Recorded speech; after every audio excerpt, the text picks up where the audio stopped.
Hello, everybody, and welcome to episode 102 of the 40k Badcast. My name is Dan Boyd, and I am joined, as always, by later this week. It's going to be his first televised match in 7 years. That's right. It's CM Punk, and of course, the CM in this case stands for Campbell McLaughlin. Oh, that's good. I enjoy that. I'm like, okay, I can tell this is going to be a wrestling thing, and it's a good one. Yeah. I would have been even more impressed if there was kind of like a Russian nesting doll, and the CM was a sub name game within a greater name game. But I get these are all off the dome, so I get it. It's funny. So we're recording this at 10 p.m., which is our new thing. We record after dark, right. Mainly so it doesn't piss off my wife. Instead, it pisses off mine. It's a trade I'm willing to make. And it's a Wednesday night, and so I just finished watching AEW Dynamite, which of course is a weekly wrestling show from the AEW brand. And they had CM Punk on, and he cut a really good promo. So cool. I was watching that, and I thought, CM, wait a second, I know a guy with those initials. Though, of course, For him, it stands for Chick Magnet. Certainly not what mine stands for. All right, so I've got a rapid story. I have nowhere to segue this in. I'm just excited about it. We made chicken and dumpling soup in our pressure cooker Instant Pot thing. Cool. All good. The end result, great. Loved it. The problem was, have you ever used an Instant Pot where it's got like the little steam vent on top? No, I've never used. I've used a pressure cooker before though, so I'm sure I'm there. Same thing, but so it's got this little like steam valve where steam comes out and it releases steam naturally, and it's like, all right, that's just how you do it. Fine, no problem. The problem was, for whatever reason, we had to switch it to like release steam faster. So instead of at first it was steam, then you use your and soup just starts gushing out of the steam valve, and it's getting all the fuck over the counter, all over the cookbook, and Ann and I are just doubled over laughing because it's like, what are we gonna do about this? If I try to stop this, I will scald my hand with boiling hot soup. So yeah, I was just excited about the fact that my device decided to start just geysering soup all over my goddamn kitchen. So you're familiar with spoonerisms, right? Yes, I am. I'm very familiar with spoonerisms. We do them quite a bit in the show. Dicken and Chumplings soup.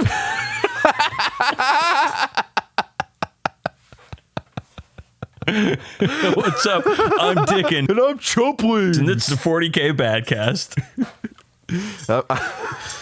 It's rare you get to do a name game for me and then do a separate name game for both of us. It's a blessed episode here. Speaking of which, let's actually do our episode. This is the first regular episode we've done in more than a month. Slightly less than a month, actually. Okay. But still, about 4 weeks. So let's jump into it. We're going to get into the aspects or what's on our hobby radar, and I'll start here with some hobby progress. So I haven't had a lot of opportunities for painting lately. It's just been very busy. Life is a little chaotic at the moment, and I'm still working on these assault intercessors. However, they're almost done. I'm on the final highlight layer, not level, but layer, and looking forward to getting done with those, because next week I fly to New Orleans, Louisiana as opposed to New Orleans, Indiana. It's for the Warhammer Roadshow event, and I would like to have these things done because they feature prominently in the list. Right. So again, very close to being done on those. I also have a Necromunda model that I haven't posted pictures of, so when I get these things done, I'm going to post pictures of all of it, and everybody can enjoy that. And then I got some plans in the works, my friend. 2 things. I got to have my resin day. And this is the day where I'm going to take a bunch of my resin shit, mainly the weapon options for my Cawdor, weapon options for my Orlocks, and the Mega Bomba. Hell yeah. And clean that stuff and get it ready for assembly. Nice. So we've talked about doing a video for the Mega Bomba assembly. Oh, yeah. I need to think about that some more. I have all the equipment, but it's really just the effort of putting it all together and doing it. I know that you said that you would edit it, but it's still like I have to set up equipment and lights and microphones and do all this damn shit. So we're going to see if I actually have the chutzpah to do it. there's a very real chance it's just going to be a mega cut of you going fuck, fuck, fuck, fuck, fuck with America's Funniest Home Videos sound effects over the whole thing, but we'll see what happens. We'll finally pivot to video. You know, I don't know, man. I'm pretty good at this whole assembling stuff. You know, everybody, you know, the whole like resin albatross shit, like that was a whole chapter. But the issue with that is it's heavy and the parts are really heavy. And I understand that the Mega Bomber has like 60 fucking parts or some shit, but they're all real small. Yeah, they're fiddly little fuckers. And super glue, generally the Loctite that I use, cures quickly and holds strong. So when you're not talking about like big heavy pieces of resin, I feel like it's not going to be that hard. And I feel like people are going to be bored and disappointed by this video as opposed to laughing uproariously at my you know, anguish. All right. Well, I've been in this hobby for fucking 20 years, y'all. I've put together resin models many, many times. I know that everybody thinks like, oh, it's fucking Dan. He's a big fucking asshole. He doesn't know how to do fucking anything. No, guys. That hands like Christmas hams. Can't build models with Christmas hams. You can't. But unfortunately, I do have hands, regular human hands. And I can do things with them. So I don't know. We'll see what happens. Well, I'll do resin day, and then if it looks like a complete shit show, I'll go forward with making the video. If I get through it and I think, oh, this is going to be a fucking breeze, then I'm not going to do the fucking video because it's just going to be a man, a couple of hands, maybe a shoulder, and some tasteful and quiet ska in the background. Like putting together a tiny plane, and ain't nobody want to watch that. No. Speaking of watching, we do have the YouTube channel up. We have about 10 of our episodes on there. Like I said, I haven't had a lot of time for painting, and that also means I haven't had a lot of time for turning Badcast episodes into videos. This is a work in progress. This is the 102nd episode, so I have more than 90 episodes to put up on this thing. I will get to all of them eventually, but we do have the YouTube. It's 40k Badcast on YouTube, so please go check that out. Subscribe. You know, smash the MF. Smash that MF bell. Thank you. Yeah, hit the bell. Let us know what you think. Give us likes and shit. Because the reason we're doing the YouTube channel is to reach a broader audience. And then finally, Campbell, am planning a terrain day. Not like a terrain day with other people, but a day where I'm going to fucking do terrain. It's actually going to be more like a week where I do terrain because I've got to assemble a bunch of shit. Then I have to buy MDF, cut the bases for it, which means I have to buy a Dremel because I don't fucking have one. And like actually assemble the terrain. And then I got to paint my, basing material on it. Cause I got a guy who has talked to me about doing terrain, painting it for me. So I've got a couple of irons in the fire here. And I'd like to do that soon because the fellow I've been talking to, Andrew, he's a listener. He lives up in Pennsylvania, and I go to Pennsylvania once a year for Christmas. I mean, I go to Pennsylvania more than once a year, but I do go in Christmas. So it could be a thing where I like drop stuff off on the way or take a couple hours and go drop stuff off when my wife chills with her family or whatever. That is something we haven't I'm saying this like it's a real thing that's happening. We have barely talked about this, but because it all depends on if I can get my shit together because I got to get this stuff built. So I was looking at these Necromunda kits that I have. I have the Uprising kit. I have some just random terrain around here that I want to put together. And we'll get to it in new stuff, but they're putting out an Underhive market kit for Necromunda, which looks really, really good. And I was thinking all right, so how do I want to do this? Do I have the 16 tiles for the Necromunda board? Yeah, the Zone Mortalis tiles. But and you know what? This might be my fucking galaxy brain working right. I also have the gang hideout set, which I'm actually really excited about because those walls are super nice, and it could be great for 40k. Anyways, I have all these fucking tiles, right? And my original plan was to build these the secret weapon miniature-esque Necromunda tiles that I could sub in and out. But thinking about that, I don't think I'm going to do it. I think I'm just going to go with basing the terrain and just keeping it small.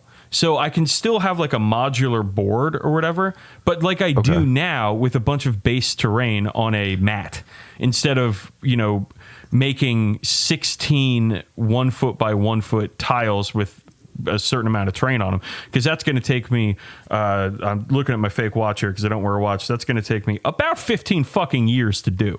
Yeah, I get that. So you're just not going to do the tiles at all? No, I don't know what I'm going to do with the tiles. I think I might have to sell them because I currently don't have any plans to use them, because I certainly aren't going to make a game board out of them. Right. Because I don't like playing on plastic boards. Okay. So I think I'm just gonna have to sell these things. I've been thinking about it. I've been looking at this terrain. I'm definitely gonna build it. I really want to build it. Some of this stuff is really excellent, really good. But I just don't think I can. I just don't think I'm gonna use those Zone Mortalis boards. I get that. I'd offer to take them off your hands, except I already have 2 plastic game boards and I don't super need a third right now. Yeah, no, I'm sure these things are pretty popular, so I don't think selling them is going to be an issue. It's just that, I feel kind of miffed here because like I bought them, I was excited about them, and now I'm kind of starting to realize that I'm not going to use them. So, maybe one of our listeners or something would be interested in them. And if that's the case, listeners, send us an email, contact at 40kbadcast.com. And if you are interested, and maybe we can work something out. So those are my 2 things that I'm working on in my brain, planning Resin Day and Terrain Day. So while I haven't done a lot of painting, I've done a lot of thinking about organizing my hobby situation. And like I have a bunch of like Necromunda stuff that I want to get in working on, because I want to paint a few more Orlok guys before I jump into Cawdor. So after I finish these, I'll sell Intercessors. I've got quite a bit to do. Speaking of quite a bit to do, or I should say quite a bit having been done, I know that you have finished your painting your way through a certain AOS box. That is true. I have finished. Well, I finished the half of Dominion I kept. Oh, well, yeah. The Cruel Boys, we all know my thoughts and Dan's thoughts on the Cruel Boys. Not for me, so I just went with the Stormcast. So yeah, this month, I guess, whatever it's been, I painted the Stormcast Annihilators, who are the big chunky dudes. I painted the Knight Vexilor, who's the dude with the flag, who, pro tip on that guy, if you're thinking about painting him, don't. That model fucking sucks to paint. Like 90% of him was no problem. Like armor is all cool. One side of the flag is a little too crinkly to make it easy, but is not too bad. But the side that you're actually seeing, if you're looking at the face of the model, is, aside from just having really deep folds that are very hard to get a paintbrush into accurately, because they're like half an inch deep. There's also a big, tall, spindly helmet in the way that is very hard to paint around. Could you have painted this in sub-assemblies, aka the coward's way? Sort of. The problem with the banner is it like connects to his shoulder and the back of his neck. Ooh, so gross. You can't really cut that off easily. Why? I have no idea. It's actually probably for stability's sake, because if that massive banner was on that little like paperclip thick piece of plastic for the banner pole, it would snap right off. But I could have probably cut the head off of the dude and glued it on after the fact, and I really wish I did that. It would have made painting him much easier. Like before we went to Goonhammer Open, I was like, I'm gonna finish him before I leave, and just for a week my hobby momentum was dead because this dude was such a slog to paint. Yeah, I'm looking at this guy, and I'm seeing where his head overlaps with this banner, and not only does his head overlap the banner sort of wraps around his head. Yeah, it's really not friendly to a painter, wow. that particular aspect of the model. But you know what? He's done. These banners, man, I'm going to be honest with you, Campbell, and also you listeners. I've never really been into banners that much. And I know that for you, Campbell, especially, that's going to sound like sacrilege. But painting banners is a pain in the ass because it's such a centerpiece model whenever you do it. So you have to be on point when you paint your banners. Right. You can't fucking slack off painting banners. And painting something like this where it wraps around the head of the person holding it, and then you have very difficult angles to get in, and like whatever, that it's like you're asking to do something already difficult and that has to be done well because it's a fucking banner, and you're just being like, all right, here's hard mode, motherfuckers. Good luck. I'd say in a lot of ways it was like painting 2 models at once. And actually, that's kind of how I broke it up, because I painted the dude first, and then I did all the art. Then I did the flag afterwards. Oh, so it's like the old Space Marine biker game where you're actually painting 2 entire models every time you paint one. Yeah, pretty much. Well, if it's any consolation, you did a very good job on this model. Thank you. I am very happy to be done with this model. But I did save the best for last year, because after him, I painted Yndrasta, the Celestial Spear, and she was a joy to paint. Yeah. I did leave the wings off her and then attach them after the fact, because I didn't want a repeat of that banner situation. Yeah, recent trauma. Yeah, I feel you. Yeah, man, you've got some really lush base work going on here. Thank you. If you want to see these models, by the way, y'all, you can go to twitter.com/brothersrm to take a look at these things. It is quite the sight. Thank you kindly. Yeah, it's just a mix of like all the random base material I've accrued over the years, including like the flowers are from just a random freebie from Adepticon like 2018. Yeah, that I've just had lying around, and like model railroad flock for just to build up shrubs and all that stuff. And when I was like driving through the Cascades on my way to Portland and back, I'm like, it was this spring, it was so lush, and I'm just like, I want to channel this somehow, and that's kind of where I dumped into my Stormcast. What is this Pabst Finder joke? We'll get to that. Okay. All right. This is sometimes, Campbell, I wonder why I allowed you to hitch your wagon to me. This is one of those times. I am here to drag you down and nothing else. Yeah. Any more hobby progress there, fella? Yeah, I got 2 more Stormcast Evocators. The guys with the robes and the hammers and shields. The ones that were the Magic Boys that came in the last starter set. To round out the unit of 3 I have into a unit of 5 that's actually legally fieldable. Nice, yeah. Because the easy to build set is only 3 dudes, and that's not enough to actually field a unit. So I've just built them and primed them today. Built and primed Repulsor Executioner, and a squad of 3 Lasfusel Eliminators from my Space Marines. Ooh. And right now I'm working on a Gravis Captain, the casual Friday, lazy Sunday Gravis Captain. Yeah, I saw in Discord you posted a picture of that model, and I am still glad I don't have it. You know how you're saying like banners are a centerpiece? Wait to see this one. Yeah, I'm not worried about that. I don't think I got to worry about that guy too much. Hey, I'm a banner boy. It's what I like to have on all my guys. Yeah. And since you touched on the roadshow in NOLA, I will not be going. Just due to various factors in my life, I'm not going to be going to that this year. I wish I could be, but it just isn't there for me right now.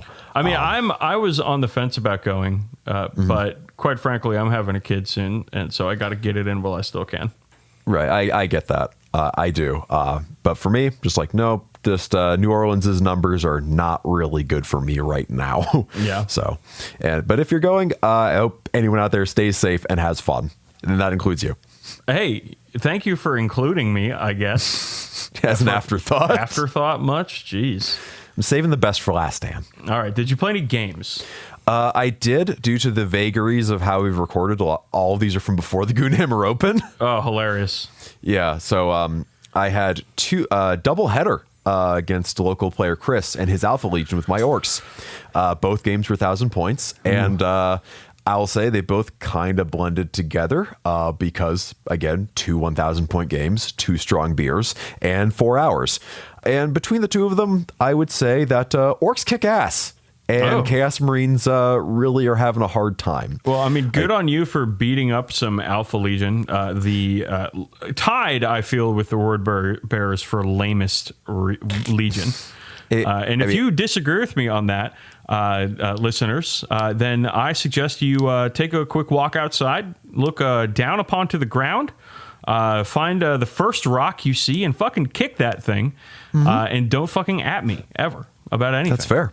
No, that's fair. And I mean, the thing I said both times was like, oh yeah, just as planned. Because, Alpha Legion. I would say he had a Rotor Cannon Havoc squad, which was extremely good at clearing out like a mob of boys per turn. Oh, yeah. So that is something to be scared of. But everything else was just like I'm just like, here's my truck boy missile. Bang. Commandos.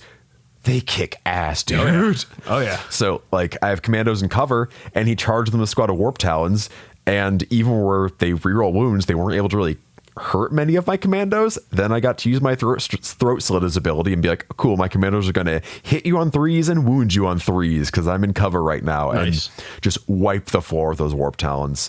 And I won both games pretty handily. They were both a lot of fun. Chris is a great opponent and a swell dude, but orcs are hot and chaos is not. Yeah, where'd you play?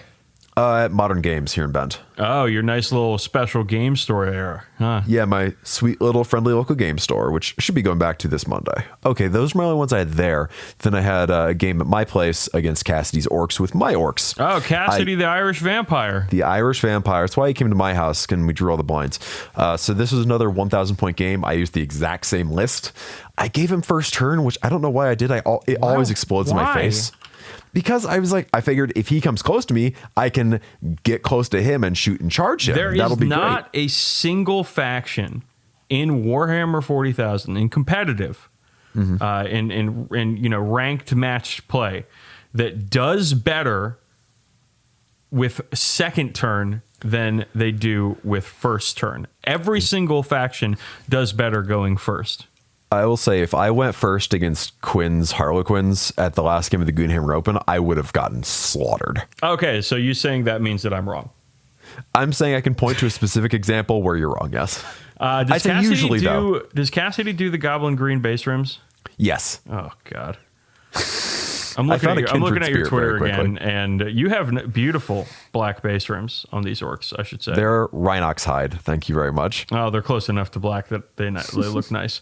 I don't really get... I mean, I know it's a meme to be like, oh, I've got my Goblin Green base rims. Look how fucking 1996 I am. Get over yourself, Cassidy. Hey, for him, it was third ed's his nostalgia period. So having the green base rims with the more realistic upper basing is like what he likes and what he does. My nostalgia period started in Bofa. Oh. Come on, Campbell. I'm not latching onto that one. I'm not latching onto that one. Campbell, come on. Just give me you owe me one. Do I owe you one? Do I really owe you one? I feel like I'd rather give you blue balls for trying to bofa me. I gave you a ride to the airport. I didn't have to. It was way out of my way. When's bofa, Dan? Bofa these nuts. I was waiting for a button to go off. I was waiting for like an air horn button, and I'm really sad you don't have your fucking trap horn. One's for the there it is. Horndogs. No barking. No barking for you, Campbell. Okay, that's fine. I don't deserve it. Just windmill slam that nice button.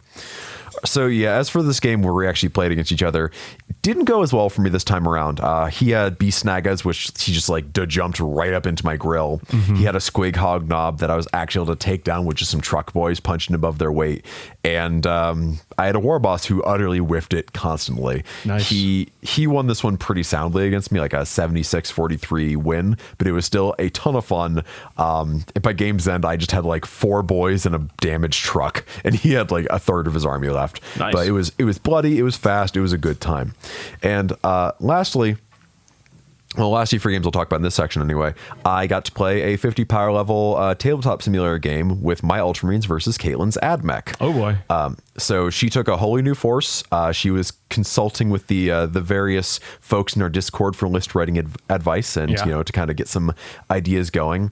And this is where I would love to say that her training montage paid off and I was utterly dumpstered, but I don't want to lie to you. Now, here the thing is, I would say this is the closest game she and I have ever played. Like, and while my points were fucking, I ran away on points, my army was pretty badly beat up by the end of it. Mm-hmm.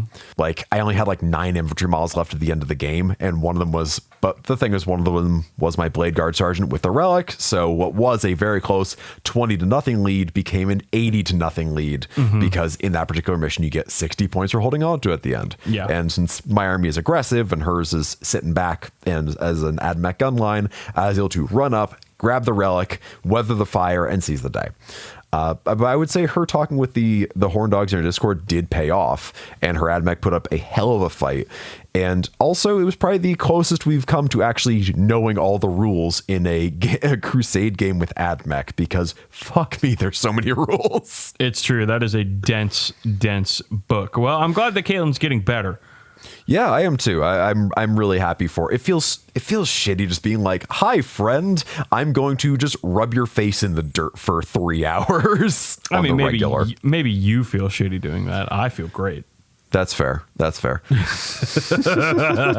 Speaking of, did you rub anyone's face in the dirt? I did, actually. Yes. So I played a 2,000-point match play game versus listener Vorman, who in his Death Guard, nice. In the Overrun game, which is like Dawn of War setup and 6. What do you call it? Objectives. Thank you. Using the super cool Badcast objectives. I won this game 84-63. I think on like turn 2 is pretty much like, all right, well, Dan's going to win this one. We're going to figure out how good Vorman can do, how much he can catch up. But my Van Vets completely wreaked havoc this game. That is a good fucking unit, bud, with the claws and the shields. They kick a lot of ass. They came in, they capped an objective early on, stole it from some poxwalkers, killed a flesh mower, and tied up one of his plague bursts in one turn. By the way, this is all the first Jesus. turn. And it was just like all right, his entire right flank sort of disintegrated because of one squad of Van Vets. He had Mortarion, he had some Terminators, he had a bunch of characters, and Mortarion he put on the far side of the table. From most of my guys. And I think he did that because he wanted to protect him. But with Mortarion, I think that you want to put Mortarion more centrally located in the board so he can actually do something. Mortarion killed himself one squad of Eliminators. Which is, I should remind everybody, is a 75-point squad. He failed a charge against some point capping intercessors over on that side of the table, and then it got melted to death by eradicators. Oh, I love those little war crime machines, but it's like I hate to say that's like a rookie mistake, is to put your big brick shithouse unit and like be like, I want to protect it. The thing is, by doing that, you just remove it from the game. Right. With Death Guard, like they're pretty slow. So I think that Mortarion, had he just run up the middle at my shit and got into combat on turn 2, I would have been like, oh, what the fuck do I do with this guy? Because he's shitting out mortal wounds. He has a bunch of debuff auras and shit, and he's just hard to fucking deal with. Yeah. However, eradicators. Well, I mean, eradicators at the right place at the right time. Fair. Like I had to advance them over and everything to get shots on him. Oh well, he did tank a turn of shooting. I got him down like 16 out of 18 wounds on turn 2. And I was so upset. Whole army fucking shot at him. I couldn't get 2 more wounds on the guy. I was pretty, not upset, but I was like, holy shit, this is going to go real bad. And then it just didn't. Well then. He had Death Shroud Terminators, which are really strong. Flesh mowers on the, fetid bloat drones are really strong. Mm-hmm. I had first turn. I got in good position. He was playing catch up the whole game, and unfortunately for Foreman, I do know what I'm doing. So a final score here was 84-63. He made a pretty good comeback at the end, but like I said, it was pretty much writing on the wall that Raven Guard were going to pick up the victory. All right, let's move on to new stuff, shall we?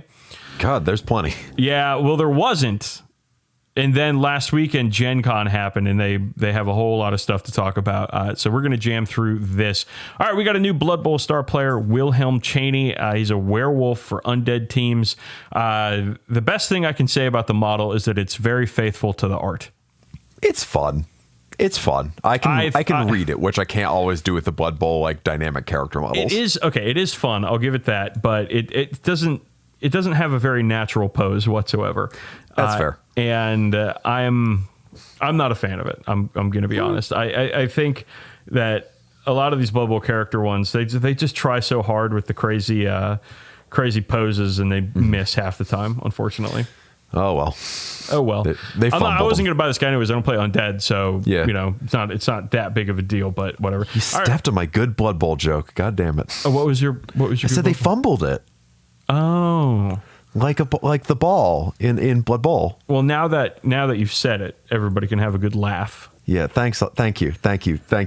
Yeah, make sure to laugh, listeners, please. Let's move on to a model I do really like. It's the Caudor Stig Shambler, the Master Blaster of Necromunda. This one fucking rules, bud. Yeah, it is.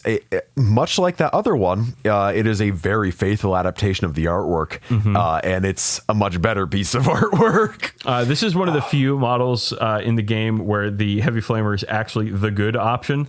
Yeah. But that, unfortunately, the rules for the Stig Shambler generously here suck shit. It's bad. It's a toughness 4 brute. That, and like the best save you can get on it is like a 6-up. Cool. It is bad with a capital B, A, and D. And people are going to buy it. People are going to have fun with it. It's a fantastic model. This should not stop people from buying it. But just remember, y'all, Ambots first. Can it at least get Nerves of Steel? I don't think so. Maybe. I don't know. Jesus Christ. I don't know. It has a twin linked stubber or twin heavy stubber or something that is just guaranteed to fucking jam. Yeah, it's just gonna fucking jam. And then it has an option for Heavy Flamer, and since it can move and fire its weapons without as basic actions instead of double, like it can actually move and shoot the Heavy Flamer without penalties or anything. So yeah, I also think if you're Caudor, you should be going all Flamer all the time anyway. That's the thematic thing to do, right? Except for Heavy Flamers, unless it's this model, because as we know from reading Necromunday on Goonhammer, which I hope everybody's doing, required reading, y'all, is that Heavy Flamers are the worst weapon in the game. However, on this model, they're actually the better choice. But again, toughness 4 brute with a bad save, and really no close combat to speak of. So you're running into it with this one. It's also quite expensive. So I'm not a huge fan of the rules, but I am a huge fan of the model.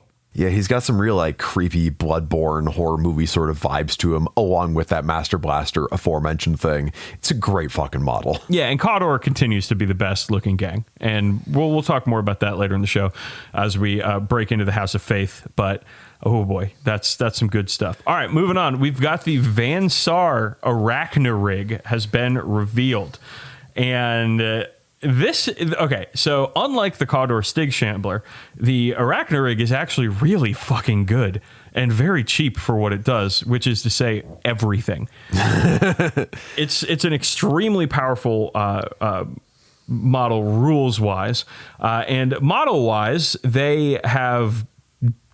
oh boy. Okay.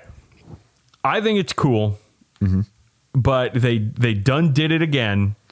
They managed to make a running pose, turn the model into kind of an unparsable mess. There is definitely like, I saw like the dawning realization among everyone I knew where they realized that the front foot that's on the girder is not a foot but a hand, and the other foot is behind it because it's running. Like the angle it's shown at is great for showing the upper half of the model and not the lower half of the model. It's the kind of thing where I feel like a lot of people are going to see a 360 view and go, oh, so that's what it's all about. Yeah. That being said, I think it looks pretty fucking cool. It does. It legitimately does look cool. Good luck hiding this thing in a game of Necromunda, though. Yeah. It's enormous. Also, good luck. It's kind of top heavy too, and it's resin. So good, Van Saar players. Weigh that base down. Best of luck to you. The thing is, the pose. I mean, maybe you can do it differently with the resin model. Maybe it will work out. It just I don't know. I'm not like you've got a sick ass like thick boy here. Put both of his fucking feet on the ground. They want to make it dynamic, and they want to show that even though it's huge, it's very agile. I get what they're going for. I also just love it's like, oh yeah, what's your brute, Van Saar? It's like, whoa, we have this technological marvel exosuit. Cool. Caudor, what's your brute? This sick twisted mutant, and a guy riding on top who's also a sick twisted mutant with a really cool gun lit by a candle. Cool. Goliath, what's your brute? A really big guy. Just a big guy, just a large boy. Yeah, large and in charge. Escher, what's your brute? Oh, that's right, doesn't exist yet. Orlok, what's your brute? Oh, that's right, doesn't exist yet. Delok, what's your brute? Oh, it got downgraded. it got downgraded to a hanger-on. Oh, that sucks. Sorry, everybody who fucking modeled a spiker. Like, that sucks for you. Yeah, rip to several real ones. They do have the Brute in the plastic box, so that's pretty fucking good. Yeah, for them. Yeah, I actually do like this model. I just wish they did a little better job with the posing. Is all I'm gonna say. I don't want to be too shitty about it because it is a pretty good model. That's it looks fair. like it has a bunch of extras too, like an extra face shield, and of course it's got weapons that can replace the upper claws. Some plasma pistol, I think it's a grav gun or something. I don't know. The thing is actually the Arachnurg is really good in the game, unlike the Stig Shambler, which sucks ass. The Arachnurg is legitimately one of the best brutes in the game. So that one's going to sell like hotcakes for the advanced R players. Hope so. Okay, let's move on. New season of Warhammer Underpants, Harrow Deep, or I think what were we calling it? The something ditch, the Doom ditch, Doom ditch. I think it was Doom ditch or Dread ditch. Like, yeah, it's got to be a different kind of. It's a different scary hole. Everyone is just season 5 of Warhammer Underpants, another scary hole. Yeah, and yeah, this is a new starter set with Cruel Boys versus Stormcast in it. And they are very much the ones from the starter set, kind of like writ large in a way, because like the Cruel Boys don't super do it for me, but the ones in this set I'd say are a bit further, a bit like wilder, a bit more interesting than the ones in the main box set with a lot more like wackadoo armor going on. The Stormcast, though, I really dig those. Like, love the lady with the lantern and the hood and all that stuff. The archer's all right. The dude with the two-handed hammer and the boar like detailing on him is extremely fucking cool. And there's just a regular ass bird in there. There's a bird, baby. There's a bird, baby. A good bird. Yeah, another Stormcast warband for Warhammer Underpants. What a surprise. Yep. Yeah. This is my shocked face. You can't see it, but it is very shocked. I do not have any horses in this fight whatsoever, but I'm still going to complain about it. I'll get them because they're cool models, hopefully. Yeah. All right, moving on. New Kill Team box with Sisters of Battle and Tau. Yes. Looks like a Sister squad and a Pathfinder squad. So let's start with the good stuff here. The Sisters models are incredible. Incredibly they're good. So fucking cool. You have bolter stake crossbows. You have reliquaries. You have an enormous fucking eviscerator. You've got some sort of, ornate raiments for the sergeant. You've got more purity seals than you can shake a stick at. There's a lady with 2 whips, not just Neural one whips. whip, but 2 whips. You got a hospitalier. You got 2 knife lady. You got 2-handed mace lady. A lady with an entire goddamn grail. Like this kit is absolutely fantastic. I'm sure it'll translate over very easily for the Sisters players in 40k. Yep. And then there's the Tau kit, which looks like a bunch of fucking Tau. Because it is a bunch of fucking Tau. Yeah, but I mean, like you got the Sisters kit, and then you got these goofy ass goggles on this Tau. Like, I mean, it's not even a fucking comparison at this point. No, it really isn't. Because like the Sisters Novitiates, which are basically like Sisters of Battle Scouts, and they've got like some leather armor in addition to the carapace armor. Like they're kind of like a bit of every single Sisters flavor in one unit. Right. Like, as you said, every weapon option you described, save for the auto gun, is pretty translatable to something that is in the army, a different unit. With I guess they don't have bolt pistols. They have auto pistols, huh? I think only the Sister Superior gets your typical Sister's gear because she's kind of the one overseeing the squad. Yeah. But the Tau Pathfinders are the existing kit, plus an extra sprue of news details like... I mean, it's cool that they got a sprue. It is legitimately cool that they've got an update sprue here. But I mean, in contrast, like, and this is of course coming from somebody who's not a Tau person. I don't really appreciate the Tau aesthetic that much, but like this Sisters kit fucking whips ass. That's the Tau Pathfinders. I think are perfectly good models.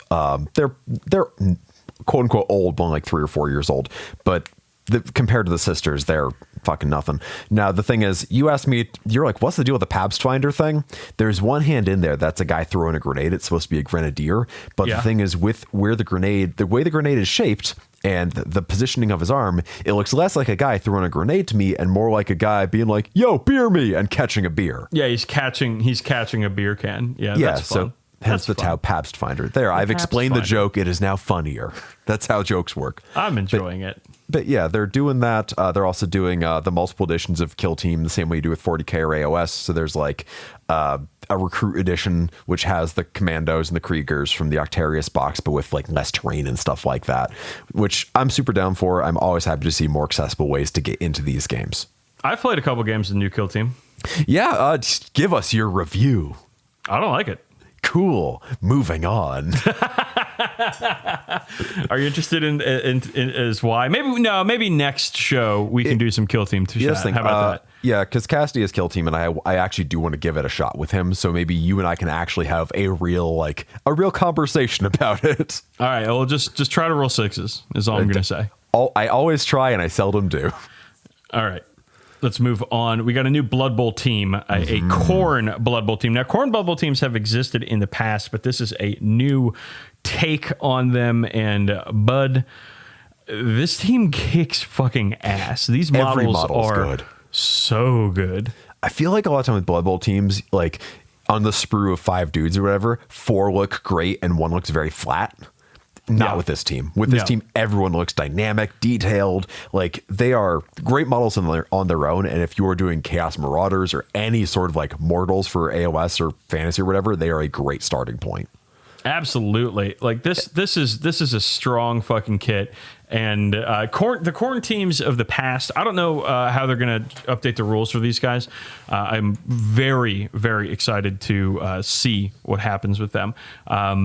But the Khorne teams of the past, they kind of, you know what? Before I continue, let me just check my Spike magazine pile and make sure we don't already have rules for that. You never know, Campbell.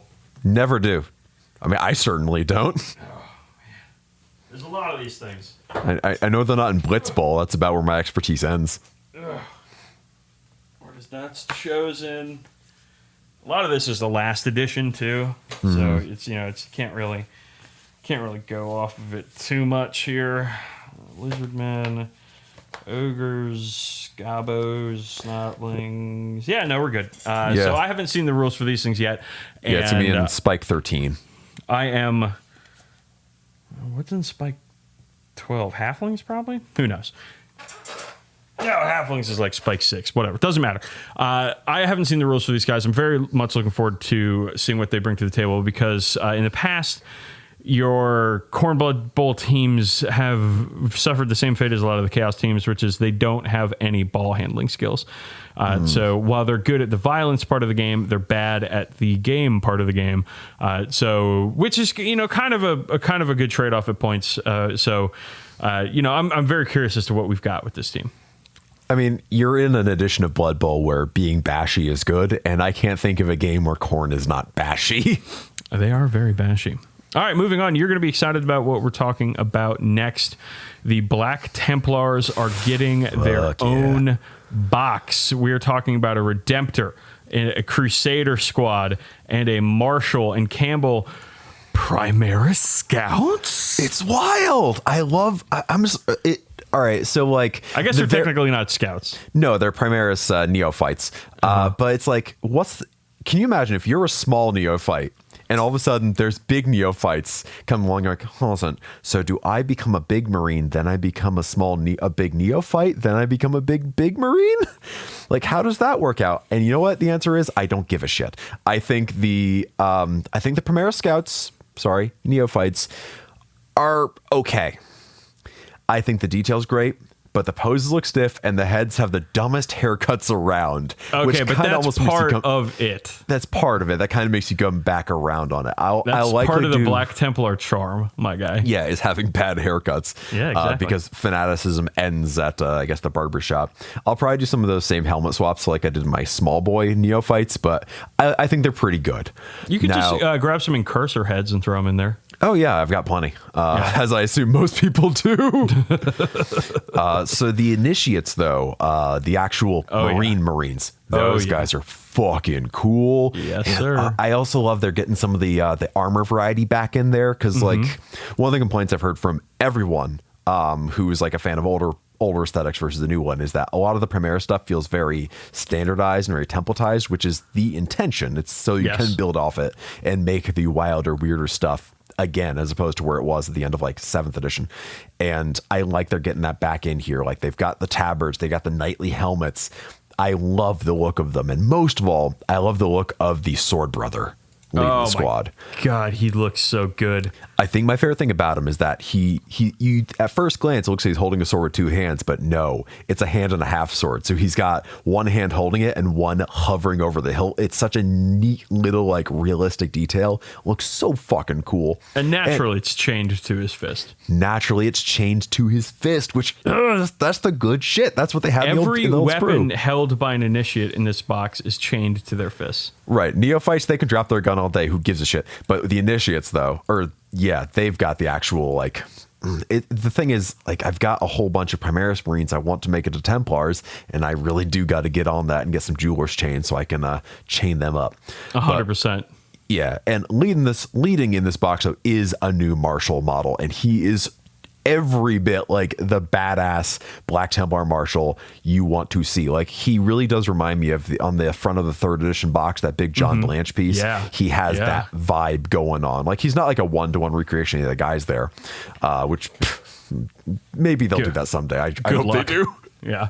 Fucking hope they do. No, but he's got everything that a Black Templar character wants. He's got personal heraldry. He's got a ton of detail. He's got tabards. He's got capes. He's got some sort of like skeleton giving a boo face behind him. I think it's skeleton in like what do you call those things? In the stocks. In the stocks. Yeah. Like, I love that. I love a dude who has a tabard, a cape, a tilting plate, and like that big ass Templar sword. Like, and he's got the that very like Templar crown looking thing, that knightly crown on him. The nose protector. Yeah, the nose protector. And then just like some cool details on his legs. Like this model just absolutely kicks ass. If I wasn't a Templar player already, this would be a guy who would make me one, which well, they did it again, because after this they showed off the new High Marshal Helbrecht model, which is a fucking all-timer and it's not even out yet. This fucking model, it's a direct riff on old Mark Gibbons art. Yep. Who, of course, Mark Gibbons is my favorite artist, Games Workshop artist of all time. And it is faithful as can be. Oh my God, he looks so fucking good, dude. Yeah, it is. The thing is with the artwork, like the artwork's always been kind of, the proportions have always been kind of comic booky, kind of cartoonish or whatever. And the models were always a little chunkier. But now with like Primaris Marines, where they're a bit taller, he actually is able to do exactly what the artwork does. And I fucking adore it. Even like the model, great, cool, love it. But you want to talk about detail? This guy has got an incredible amount of detail on him. He's got all the Black Templar symbols. His personal heraldry. That's right. It's just the Black Templar symbol. He's got candles. He's got skulls. He's got purity seals. He's got the giant sword chained to his wrist. He's got a censer chained to his wrist. But his combi melta. Oh no, he's not carrying that shit. No. He's got servitors to carry that stuff, and he's got a servitor cleaning his blade while it's still stuck in the chest of an orc. This model kicks fucking ass, but we haven't gotten even to my favorite part yet. Oh God. They're giving you a helmeted option for High Marshal Helbrecht, and you all know that I am pro no helmet. Right. We're firmly like our through line is, if you put the helmeted option on a character, you're a coward. This is the best Space Marine helmet I've ever seen. It is so fucking cool. If I were building this model, I would be using the helmeted option. It is like a kind of like a bucket helm looking helm with a Templar cross on the face and with some breathing grills or whatever on the side. It looks incredible. It looks mean. It looks scary, and it does the Templar aesthetic better than almost anything I've seen. Well, here's the funny thing. If you look at the old Black Templars Codex from 4th edition and the accompanying artwork in there, which a lot of it is by Mark Gibbons, you see this helmet. You see so much of the shit you're seeing now, because the stuff that was in his artwork back in the day, you couldn't do in a model, like with hand sculpting and plastic technology at the time. You can now. And buddy, they did it here and it kicks so much fucking ass. Yeah, Black Templars, man, we're talking some really sick shit coming up, and I'm really happy for you as the one of the few Black Templar players I know. Here's the thing. With how many fucking medals I won using small Black Templars at Adepticon, no one can accuse me of being a bandwagon jumper. No, you're not at all. So we've got some more Necromunda stuff to talk about, though. Big Necromunda reveal from Gen Con. We've got the Hive Scum box with, looks like it comes with 12 Hive Scum, Jesus. Which is a fucking lot of Hive Scum.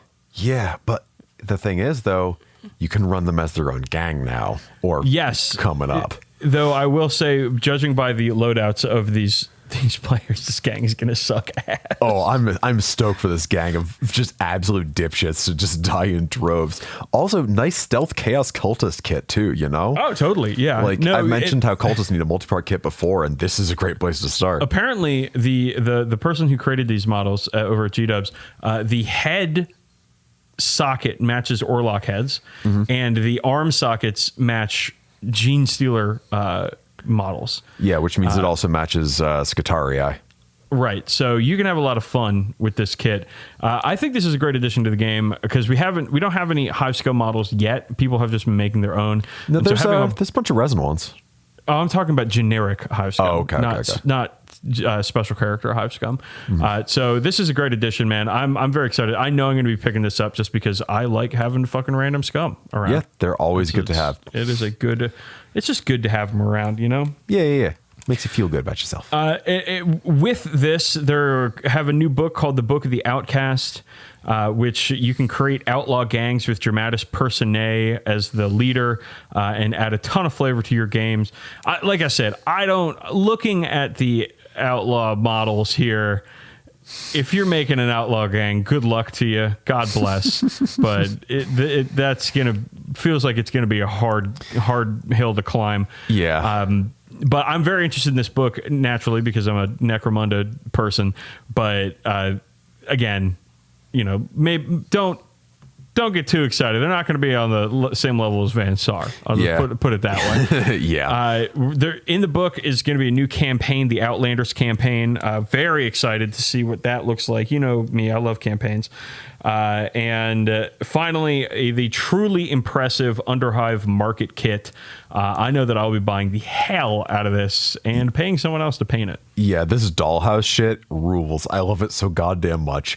And I love that there's like the studio paint job of it, which is, you know, again, it's wonderful. They've got good painters working on them. There's like signs that say ammo, blades, stims, and one that just says rat.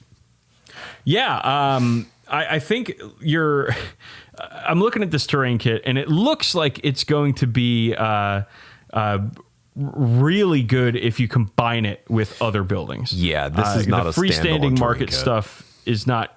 I don't think is really going to do a whole lot of shit on its own. But when you combine it with like the platforms and stairs kit or the Zomertaus columns and walls kit, now you've got yourself something nice. Yeah, I can finally get this kit and make Big Cum's meat market. There you go. Yeah. Big old Big Become. Old Big Become. So, though I think you like to call him Big Cum, which is a little bit disturbing, if I'm going to be honest. That's all right. Well, it's ironic because he's small. Yeah, I guess so. Yeah. It's like rain on your wedding day. Okay. And then finally, they showed us the contents of the new Aeronautica Imperialis box that's coming out, which Wrath of Angels, I believe it's called, which comes with Space Marine flyers and Eldar flyers. And I kind of came to a revelation here, bud. I think I know what it's going to be, but what is it? I don't think I'm going to do my Marines in Aeronautica because looking at this kit and painting it black and highlighting all these tiny ass fucking details is just not going to fucking happen. And maybe dry brushing would be the key here, but dry brushing doesn't look that great. So I think, judging by this highly detailed tiny ass models, I don't think Raven Guard Aeronautica is in my future. That's fair. If I do get this, they're going to be Ultramarines, because I yearn to own another Ultramarines force in a different scale. But we'll see what happens. We'll see what happens. Yeah. Certainly don't care about the Eldar planes. They're going to be real good, though. Eldar's always really good at plane fighting. And they're really pretty planes, too, for what it's worth. It is. Okay, so let's move on to We Make the Call. This one comes from us via email from Eric Lofgren. And Eric says, how do you handle conceding in Crusade games? I recently had a game where my opponent got off on the wrong foot, and then thanks to some good rolls on my part, the game wasn't really in contention, and he conceded. This made sense to me. No one wants to spend another 45 minutes watching someone else roll dice to remove your models in a game that's a foregone conclusion. And it wasn't out of poor sportsmanship. 5 minutes before, he reminded me that I could interrupt the combat sequence, and that cost him a unit. But in doing so, I actually lost out on a fair amount of experience. The mission had bonus XP if my warlord was on an objective. She wasn't. His HQs were still alive when he conceded, so I got no experience for the assassinate agenda, and my units hadn't taken much damage, so Seed of the Imperium didn't net much either. That felt weird, and I was wondering what you all do in that situation. That's really tricky, because like Necromunda, which is not the perfect game by any stretch, but it is definitely got some of the stuff built in there. You can voluntarily bottle and run away, and there's specific things that can happen when you do that. Like, it's got a system for conceding right in there. Well, yeah, it's basically Necromunda. You voluntarily bottle, but you have to remove your guys one by one. Right. So your opponent still has a chance to try to farm them for experience points or whatever, but they can run away and escape injury. Which I like that sort of thing. But that doesn't really work in 40k. It doesn't super work in 40k. The closest I could really get is like just roll a die for each unit and apply some effect on that. But like at the GHO, I played against Patrick, and on turn 3 against the Space Wolves, he was like, "This game's over. You're gonna win." And I was like, yeah, but I gotta make sure I get my Crusade experience points. Sorry. So I spent the next hour just finishing the tabling job, and we still got to have some laughs over that time. And he was still a gracious, fun opponent, but it was definitely not like the most fun game in the world at that point. I think there's a pretty easy fix for this, though. Yeah. All right. What is it? If conceding happens, and you might have to put some limitations in this so people don't game it. But generally people shouldn't be gaming it. If conceding happens, the player who won the game via forfeit should just get bonus XP, like 2 extra marked for greatnesses. That they can put on different units. That way they get their experience, maybe not as much as they would have gotten otherwise, but they get experience to make it worth their while. And the other person gets to bail out of a game that was not going to be fun. Yeah. Because honestly, my first thought reading this was like, if somebody concedes, somebody concedes. Fucking let them concede. Don't give them shit. Because I think what's more important than experience in a fucking tabletop game is the feelings and the time of the person across the table from me. Right. But I get being concerned about Crusade experience or whatever. So I think that Eric, you should talk to your person who's running your campaign and suggest to them that so the winner of a game by forfeit would get 3 marked for greatnesses. That they can spread out. Well, they would have to spread out amongst 3 different units. So you still get something, though you potentially wouldn't get as much experience as you would normally get from a game, especially a game that was going really well in your favor. I think that's the fair way to do it. Yeah, I think so too, because there's a weird parallel between at a tournament when it's like, we got to play it out so I can max out my scores, though.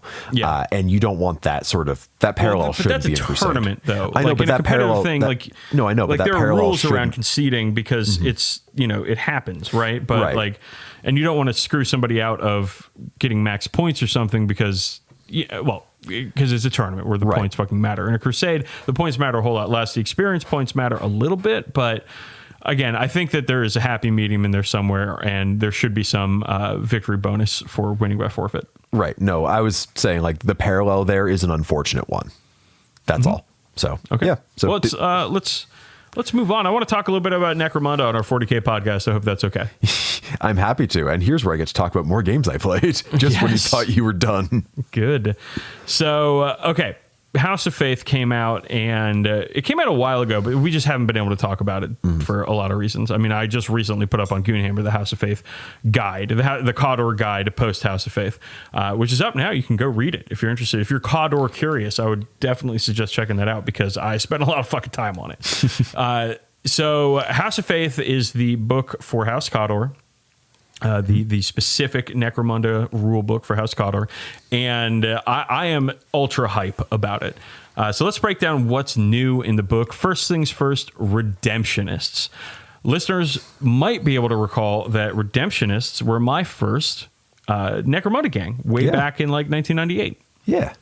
They're the absolute buck wild zealots with the flaming hats, flamethrower chainsaws, the whole shebang. Oh yeah. And they're a ton of fun because, you know, for me, one of the scariest things I can think of is, you know, like blind faith and stuff, and people using their faith to justify for atrocities and things of that nature. Like that to me is honestly very scary. Yeah, and it is also 40k.txt. Yeah. And so I am also the kind of person that embraces the kind of things that scares them. And so Redemptionists to me is like a really compelling group. And within the context of this version of Necromunda, they're back, and boy howdy, they are good. I bought a box of Redemptionists. I bought a whole Cawdor gang. Nice. I bought pretty much everything to play Cawdor and Redemptionists because I am super hype about this book. I bought 2 boxes of Cawdor. I bought both weapon packs. I bought the head swap pack. I bought the headsman. I bought the Redemptionists. I'm going to buy the Stig Shambler. I got the dice. I got it all because I'm very, very excited about this gang. But Redemptionists, man, you know, I talk about it in the Cawdor guide. The Redemptionist leader, the Redemptor Priest, is really fucking good. He's got excellent weapons. He's got great skills, and he's access to some of the most fun war gear in the game, like the pyromantic mantle, which adds blaze to his melee weapons that don't already have blaze. He's just wearing the flaming jacket from Rammstein's old live shows. Yes. So fantastic character there. You get your Dickens back, which are kind of a confusing character because their stats tell you that they're better in shooting, but they don't have great shooting weapons. They can take a grenade launcher, which doesn't exist in the kit, which I think is going to be in the Cawdor upgrade sprue. Probably will or be. Redemptionist upgrade sprue when they put that out in plastic. But it exists in the rules, and so people are, you know, kit bashing this, which they should be because it's a very good weapon, but it's not a great weapon. You know what I mean? Yeah. They do have some great combat weapons though. With the Eviscerator is in there, the Chain Axe with an Exterminator is in there. An Exterminator, of course, is a one-shot hand flamer. Yep. Which and you can put that on any weapon.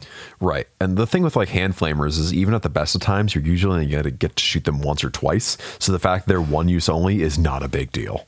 Not a big deal. You only need one well-placed flame template to ruin your opponent's day and set half a dozen guys on fire.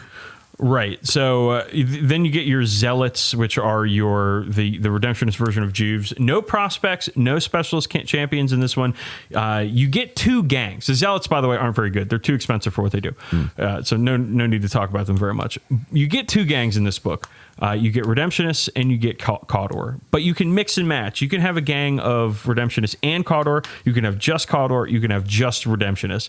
And depending on the mix of what you have in your gang, they're outlaw or law-abiding at the beginning of a campaign. Too many Redemptionists, outlaw.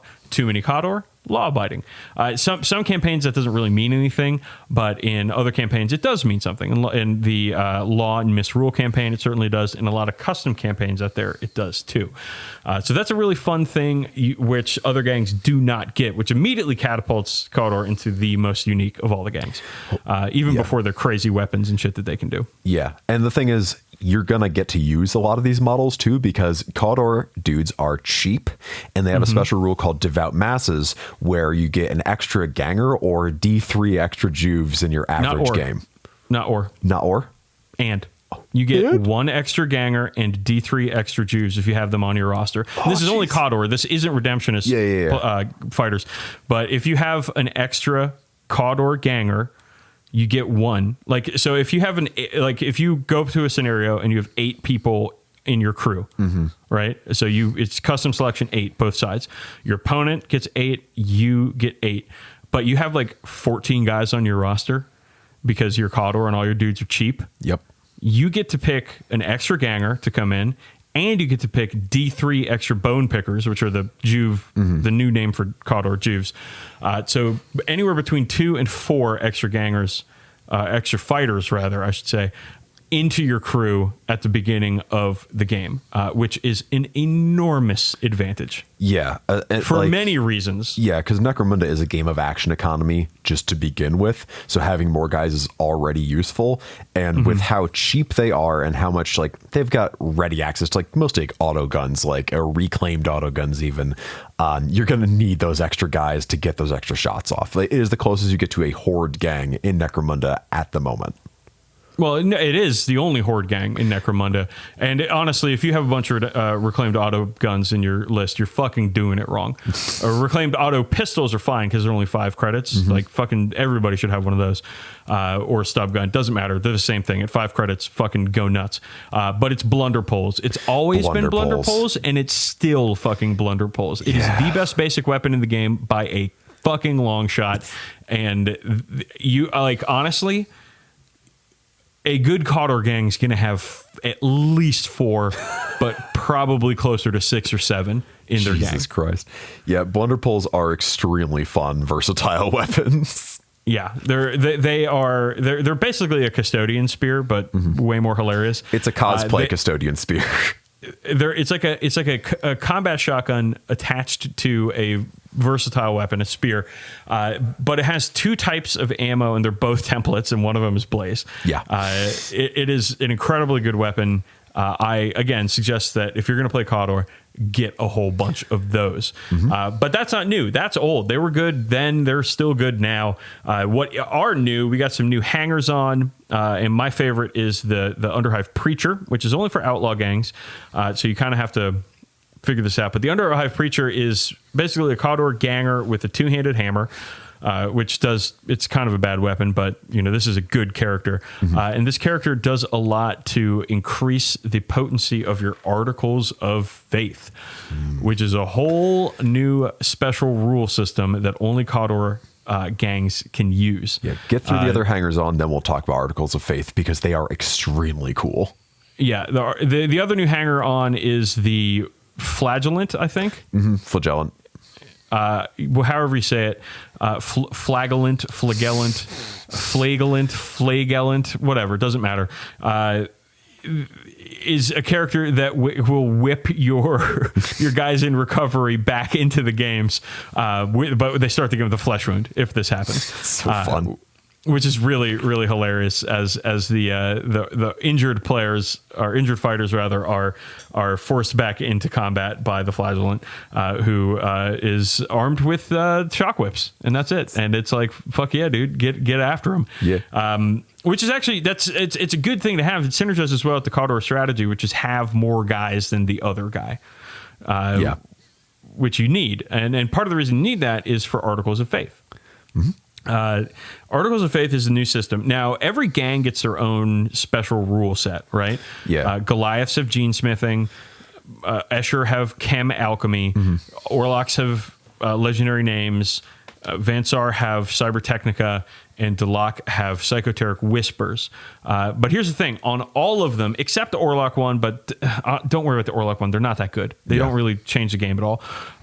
You have to pay for all of it. And in the case of Escher, you have to pay at the ass. Yeah, they're all, at least all the ones I've looked through, are pretty expensive. Like you're often getting what you pay for, but they're pretty expensive. Like it's pretty high upfront investment to shoot a needle gun full of drugs at somebody.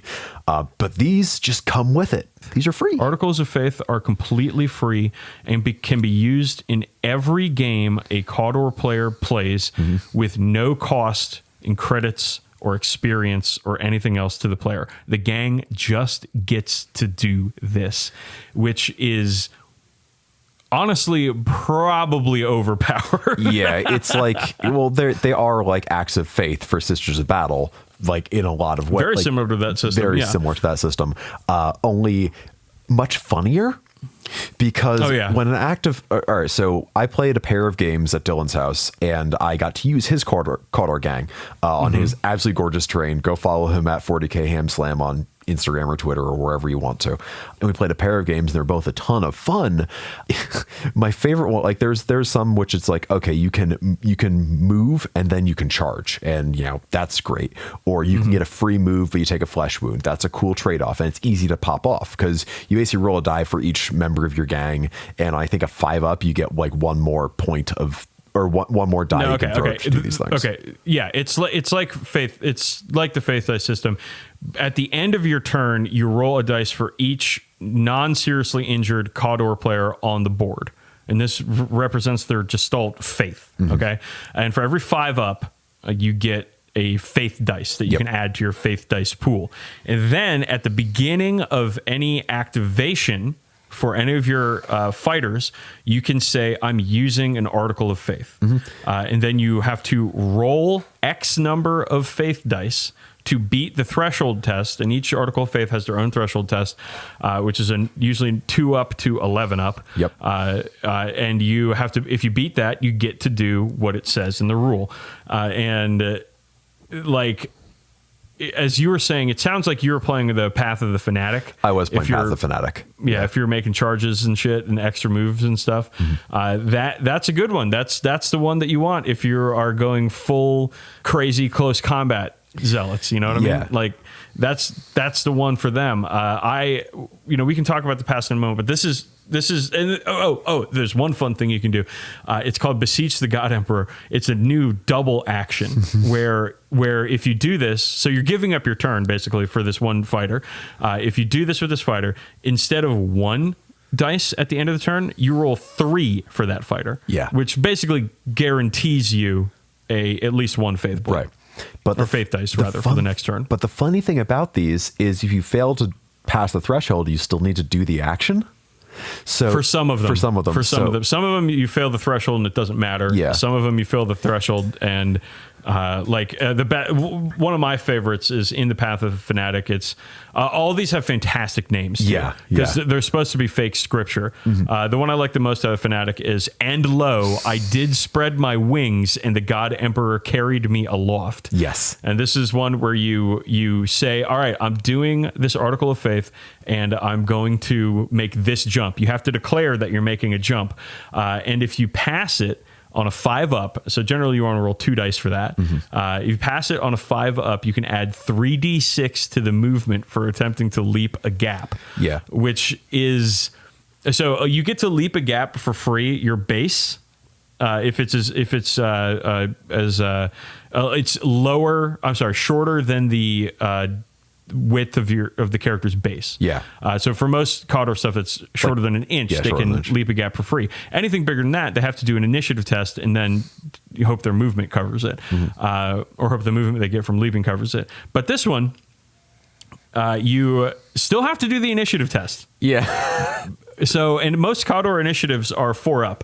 So you have to beat a 5-up generally again on 2 dice, which is not so hard. But then you got to do the initiative test, and then you can add 3d6 to the movement, which is average 10.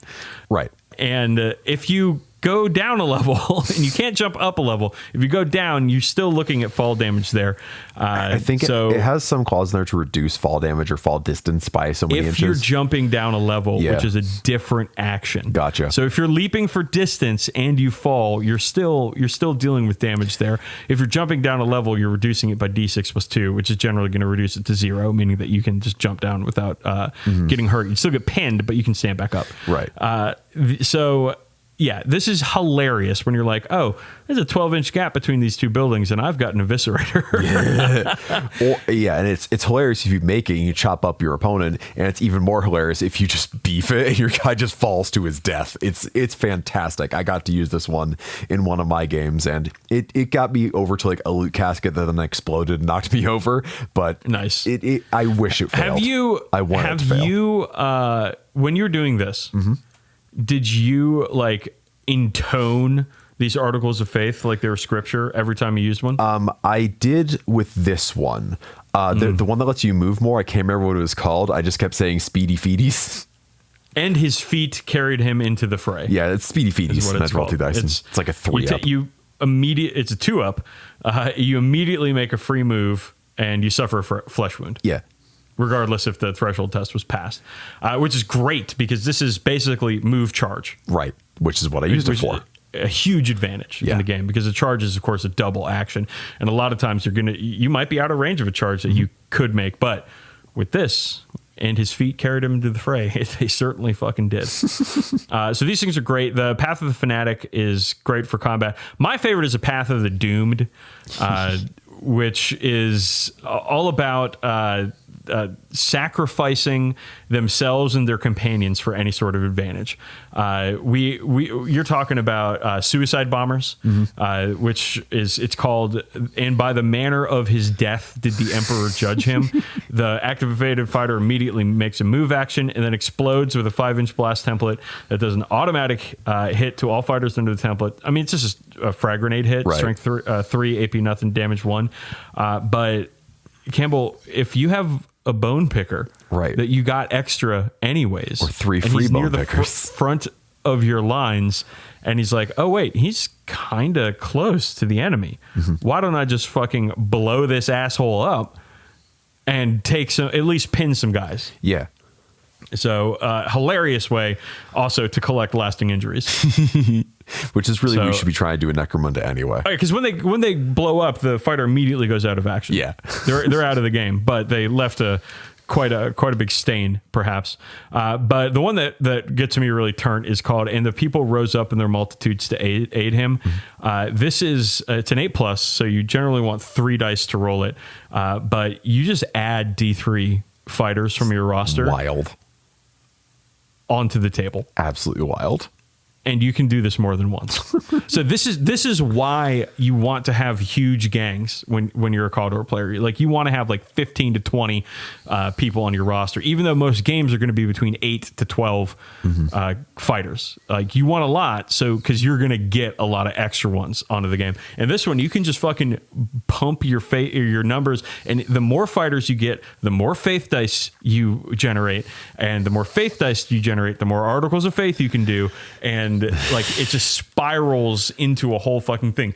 It synergizes, and I fucking love it. Yeah, it's absolutely insane. It means you really got to be on your target priority game if you're playing against Cawdor, especially if they are Path of the Doomed, because you can very quickly be overwhelmed if they're rolling these up. That being said, an 8+ to roll with no like command point rerolls or anything, they're gonna need to get a few faith dice to get that off reliably. And yes. Yeah. So you need 3 to get it reliably off, right?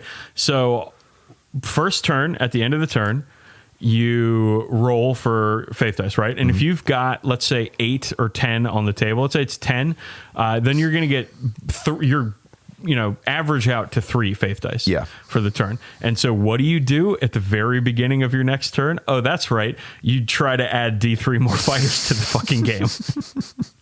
That's what you fucking do. Fucking insane. And every time, and until you run out of roster spots, you keep fucking doing that with somebody who's just sitting in the back, probably. Some character that doesn't need to do anything. A bone picker. Anyone can do it. So, and also the funny thing about Path of the Doomed is if you take out their leader or make them bottle, they start generating faith points on 4-ups instead of 5-ups because they gain power from the injuries they suffer. To their Doomsday cult, yeah. Yes. So I am extraordinarily excited for this book. This is finally the gang that I've always wanted to play in Necromunda. The Horde gang, the zealots, the religious fanatics.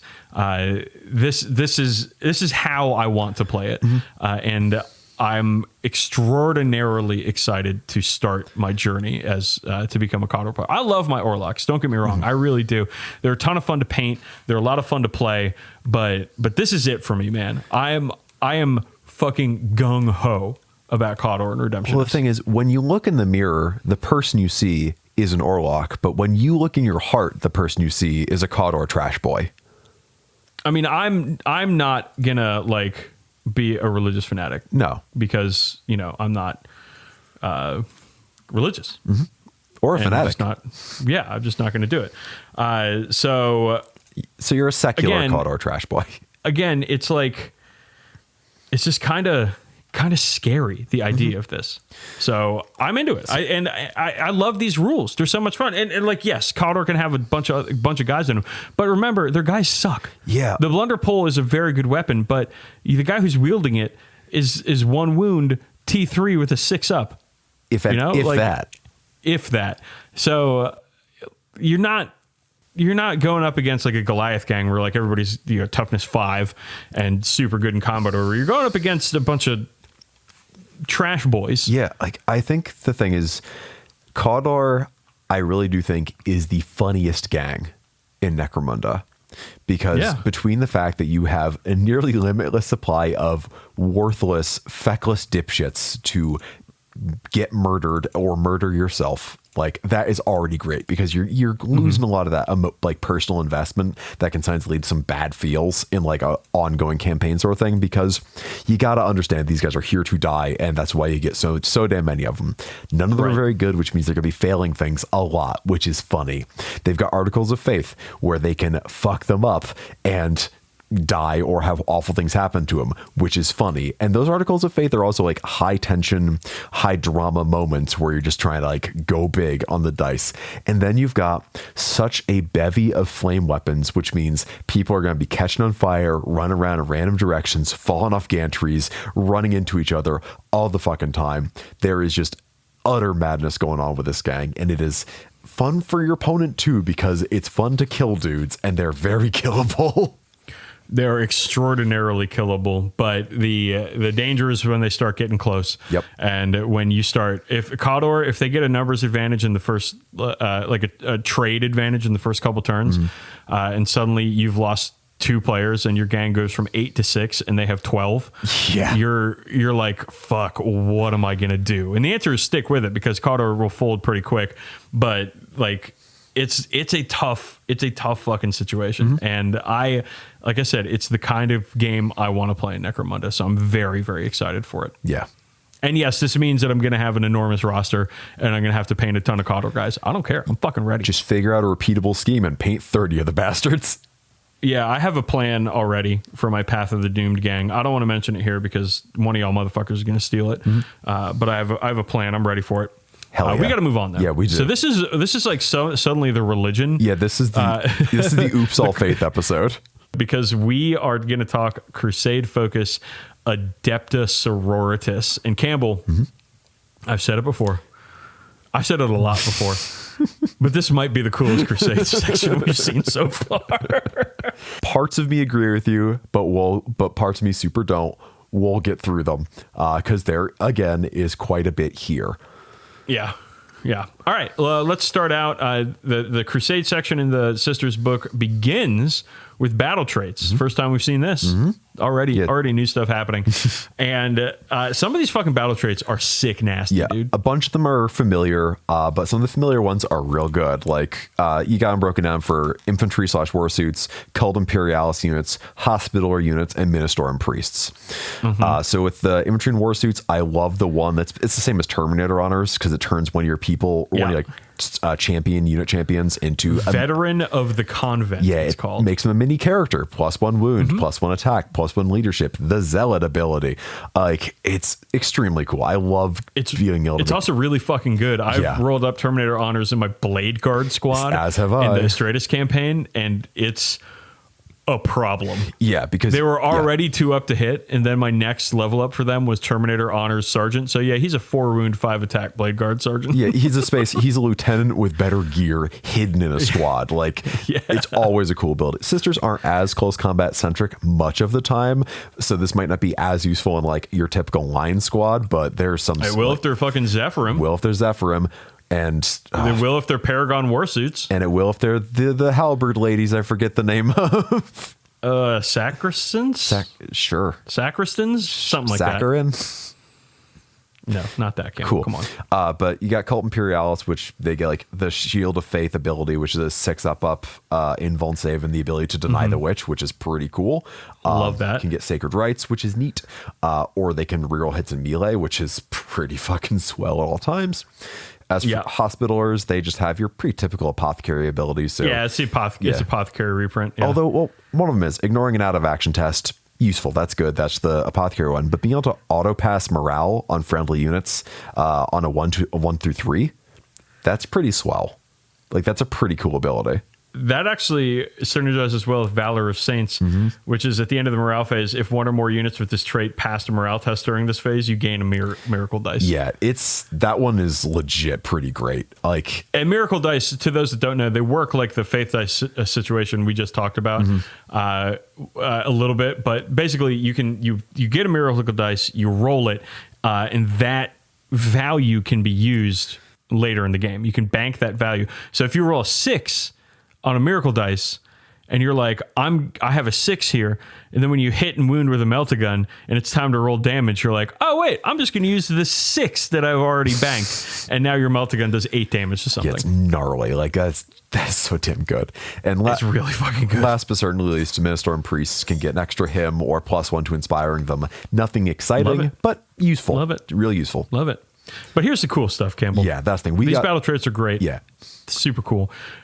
But the Trials of the Living Saint is what makes this Crusade section fucking the bee's knees, because this is the cool shit. So at the beginning of the Crusade, you pick a non-named Adeptus Sororitas character to be a Saint Potentia, which means they could become a saint. You select one of the trials, and there are how many trials? 1, 2, 3, 4, 5. Five trials, yeah. And you that character is going through that trial. So if you get saint points based on the trial, right? So let's look at the trial faith here.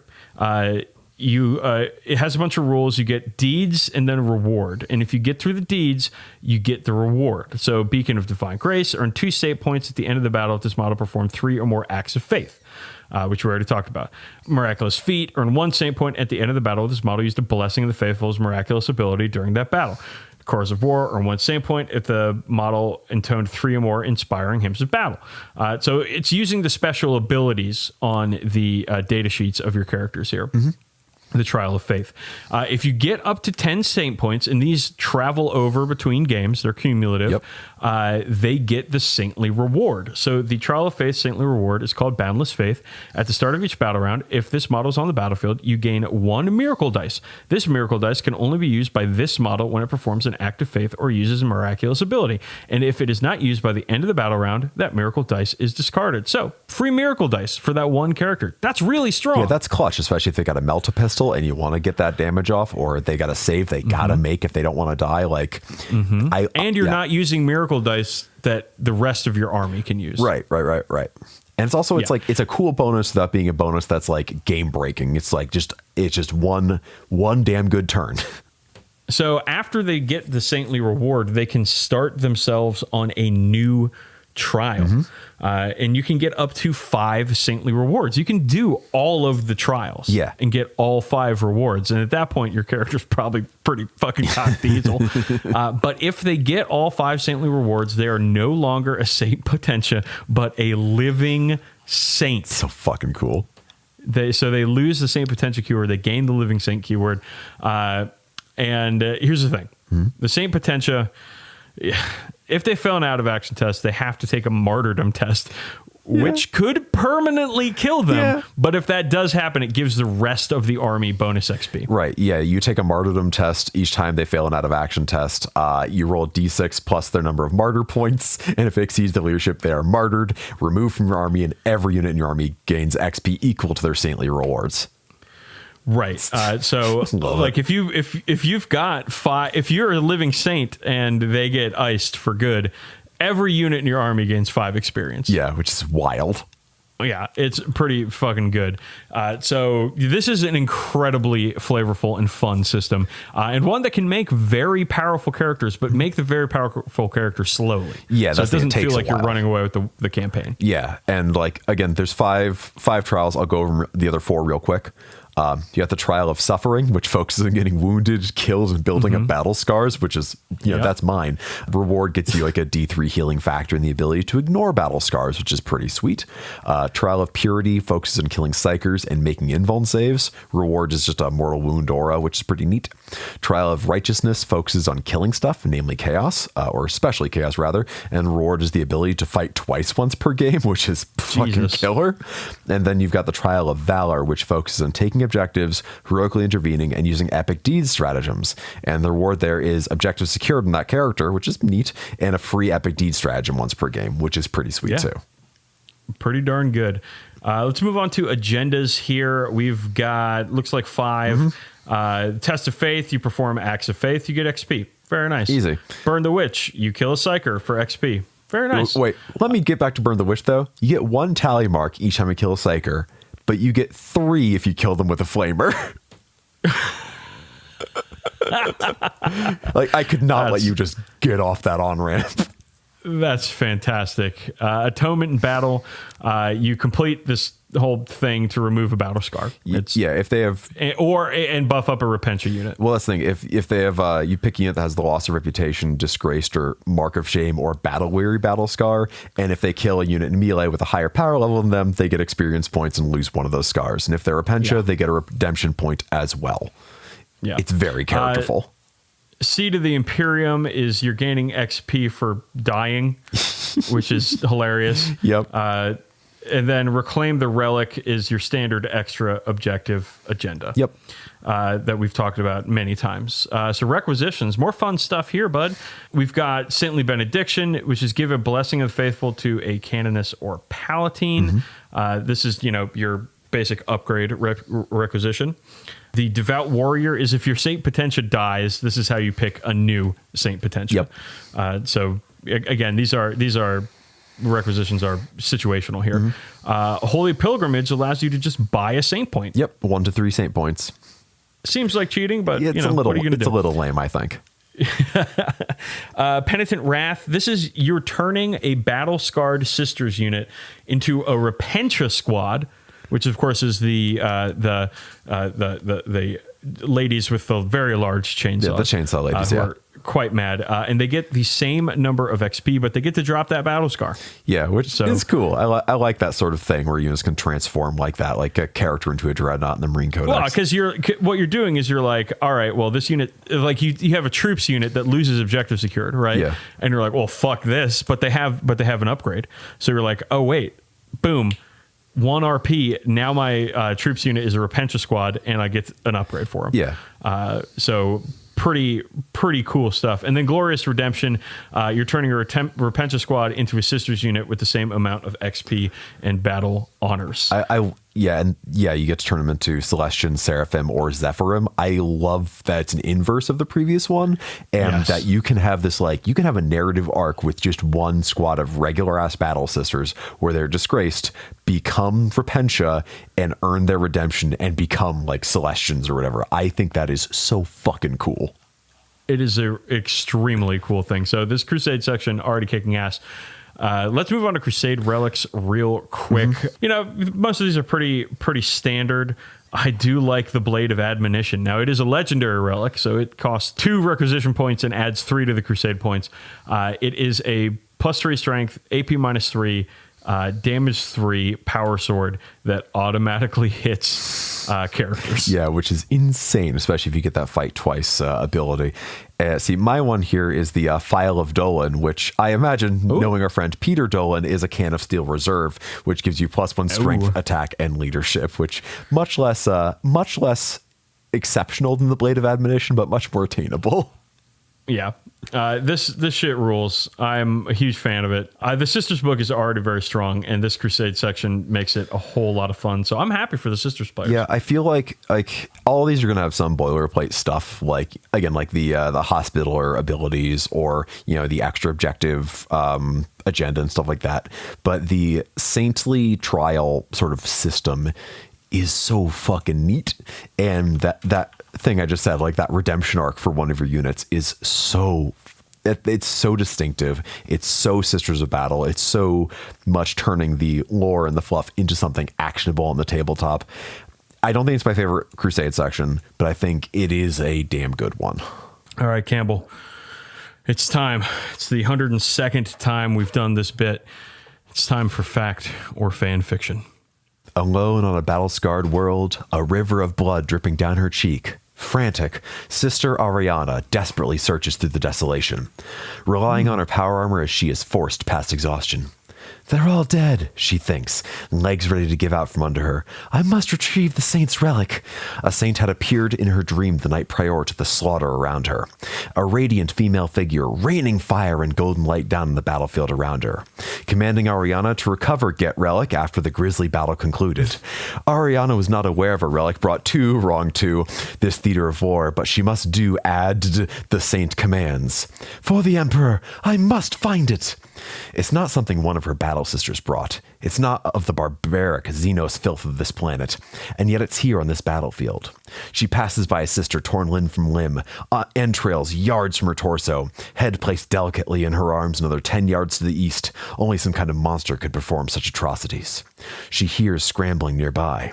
Whipping her head to the right, to the left, she sees only the dirty windows of a decommissioned immolator. Navigating around the charred crew, Ariana takes cover behind what remains of the tank's treads. She hears the scurrying again. She sees nothing among the bodies in the field. The tree line is still. The dead low, undisturbed by any fresh tracks. Her instincts kick in. Ariana prays as she readies herself for battle once more. Eyes darting across her surroundings, looking for 3 threat. Whatever her foe is, it's small, leaves no trace, and is invisible to her. You'll die like the rest of these savages.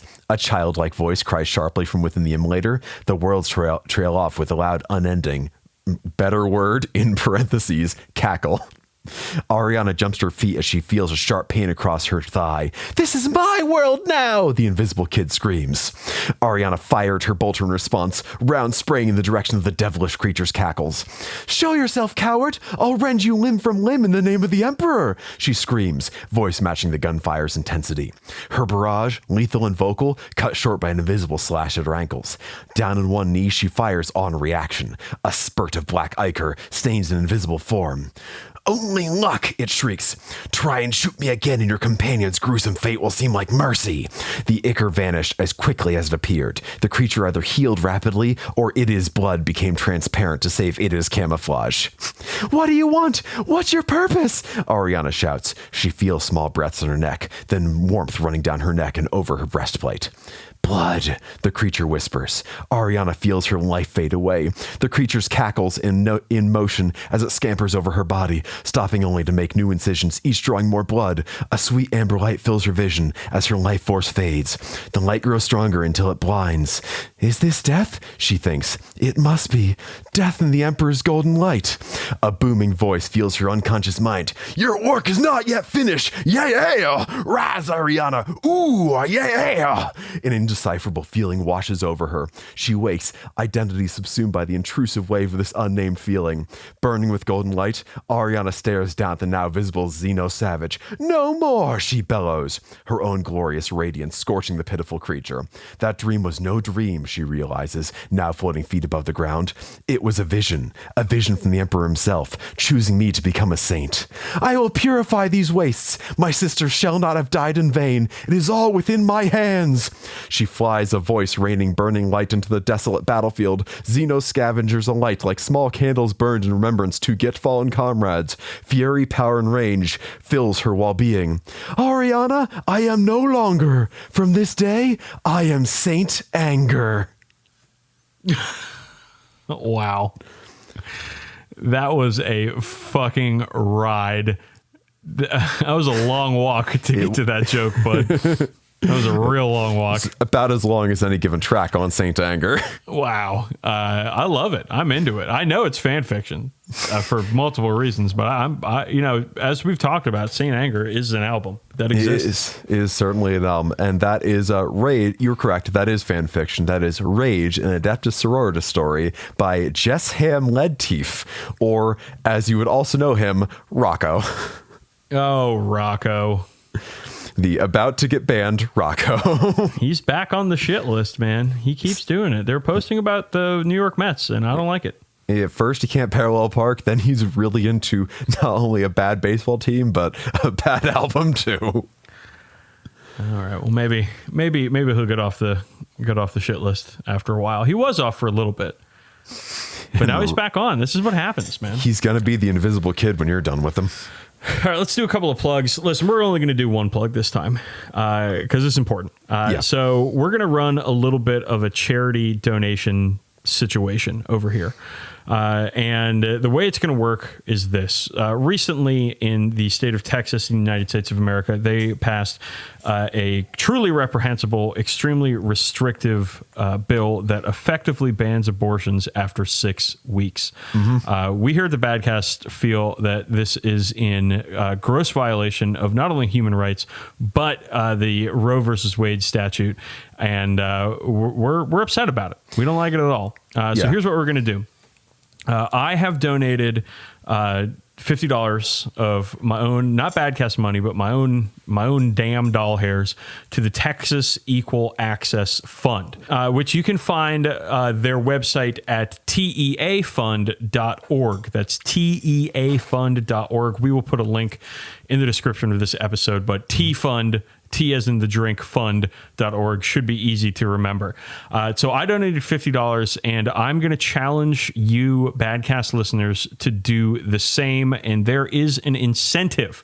If you send to our email address, which of course is contact@40kbadcast.com, a screenshot of the receipt to donating to the Texas Equal Access Fund of $50 or more, I will send you a set of 6 Badcast objectives that we used at the Goon Hammer Open. These objectives are clay poker chips with it says, we're bad at 40K and you can too on one side with the logo. And on the flip side, it says, go to 40kbadcast.com for an ass kicking.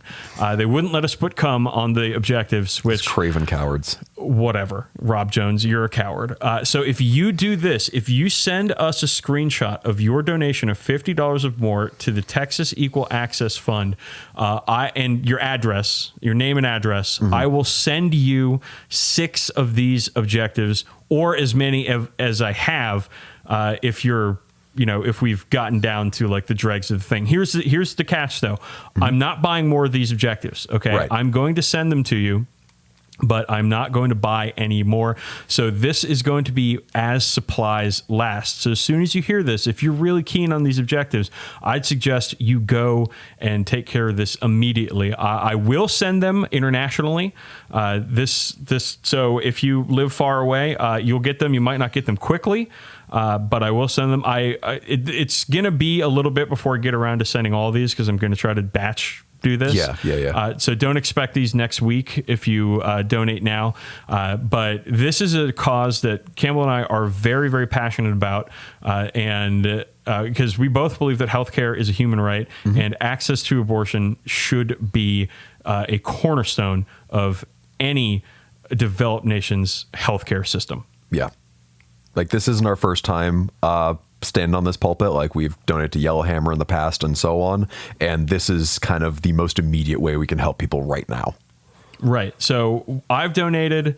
Campbell, I'm sure will get along to donating. I don't know if you have yet. I'm sorry. I'm not trying to call you out. Not just yet, although I don't need a set of objective markers. No, neither do I. I have hundreds. So please get to donating. Send us a picture of your receipt of a donation of $50 or more and your name and address, and I will send you objective markers. And please, let's spread a little bit of good in this world that sometimes seems to be getting darker and darker and darker. Mm-hmm. Right. All right, with that, we're going to skip our normal plugs because this is far more important than any of that stuff. We're going to go straight to the quote. Campbell, I'm really hoping that it's not completely dissonant what we've just said. Serve the Emperor today. Tomorrow you may be dead. Very, very good. Thank you all so much for listening. We're the 40k Badcast. We're bad at 40k. You can too. And maybe we can make things a little better for people in need out there. But again, thanks for listening, and we will see you in the next cartoon.